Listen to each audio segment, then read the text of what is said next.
हैरानी की बात तो यह है कि इजराइल की खुफिया एजेंसी मोसाद ने दबे पांव नसरल्लाह के बंकर में भी अपनी मौजूदगी बना ली थी। यानी लेबनान में मौजूद मोसाद के जासूस हिजबुल्लाह के बंकर भी बना रहे थे, इजराइल तक पूरी जानकारी भी पहुंचा रहे थे। रिपोर्ट देखिए।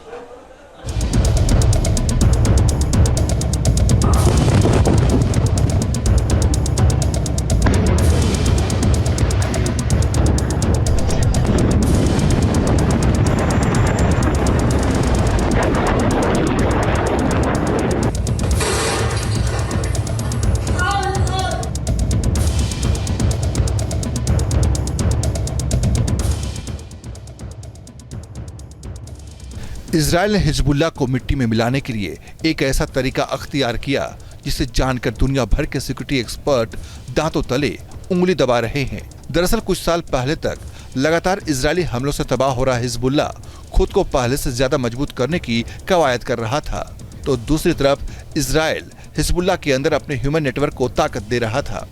हैरानी की बात यह है कि न तो नसरल्लाह और न ही हिजबुल्लाह के दूसरे कमांडर को इसका अंदेशा था। हिजबुल्लाह के अंदर इजराइल की इस हद तक पहुंच हो गई थी कि नसरल्लाह के कई फैसलों में इजरायली जासूसों का भी दखल हो गया था। न्यूयॉर्क टाइम्स ने पूर्व अमेरिकी और इजरायली अधिकारियों के हवाले से इसकी रिपोर्टिंग की है। मसलन इजराइल की खुफिया एजेंसी मोसाद ने लेबनान में ऐसे लोगों को अपनी टीम में भर्ती कर लिया था जो हिजबुल्लाह के गुप्त ठिकानों के निर्माण में मदद कर रहे थे। इन लोगों ने मोसाद को हिजबुल्लाह के लड़ाकों के छिपने की जगहों की जानकारी दी और उनकी निगरानी करने में भी अपनी भूमिका निभाई।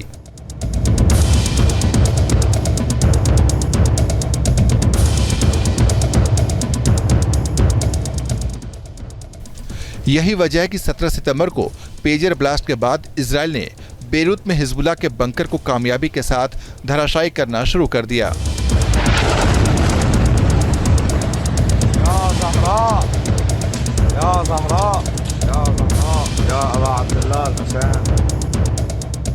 इजरायली फाइटर जेट ने नसरल्लाह की तलाश में 20 सितंबर को हिजबुल्लाह के रदवान फोर्स के कमांडर्स को बेरूत में बंकर के अंदर ही ढेर कर दिया था।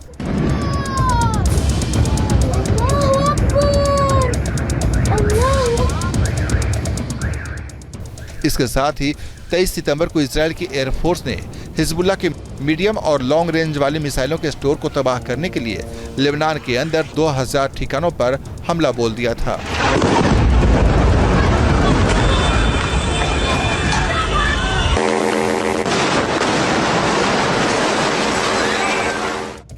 हालांकि उस वक्त तक नसरल्लाह के मारने की प्लानिंग को लेकर इजराइल के अंदर मंथन चल रहा था, लेकिन 26 सितंबर को नेतन्याहू ने इस दौरान संयुक्त राष्ट्र महासभा की बैठक में शामिल होने के लिए जाने से पहले इजरायली अधिकारियों के साथ एक और बैठक की। इसमें 2 फैसले लिए गए। पहला, नसरल्लाह को मार गिराने का, और दूसरा, हमले से पहले अमेरिका के साथ जानकारी साझा नहीं करने का। नसरल्लाह की मौत के बाद से इजराइल हिजबुल्लाह को पूरी तरह से खत्म करने की आखिरी प्लानिंग को अंजाम दे रहा है। अक्टूबर से लेकर अब तक इजरायली सेना दक्षिणी लेबनान में हिजबुल्लाह के 85,000 से अधिक हथियार, मिसाइल और सैन्य उपकरणों को सीज कर चुकी है। इजराइल अब खुलकर दावा कर रहा है कि उसने हिजबुल्लाह के खिलाफ अपनी जीत तय कर ली है। सैन्य रूप से हम पहले ही जीत चुके हैं और हमारी जीत बहुत स्पष्ट है। वास्तव में हिजबुल्लाह के खिलाफ दीर्घकालिक जीत हासिल करनी है ताकि उत्तरी इजराइल में रहने वाले निवासियों के लिए पर्यटन को फिर से खोलना है। यहाँ रेस्तरां और कैफे हुआ करते थे, लोग साइकिल चलाने आते थे, खेती फलती फूलती थी। उसके लिए ये एक दीर्घकालिक जीत होगी।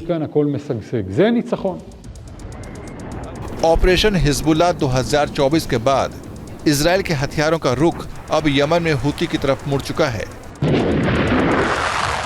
Team news nation. News nation अब व्हाट्सएप पर खबरों के ताजा अपडेट के लिए न्यूज़ नेशन के इस QR कोड को स्कैन करें।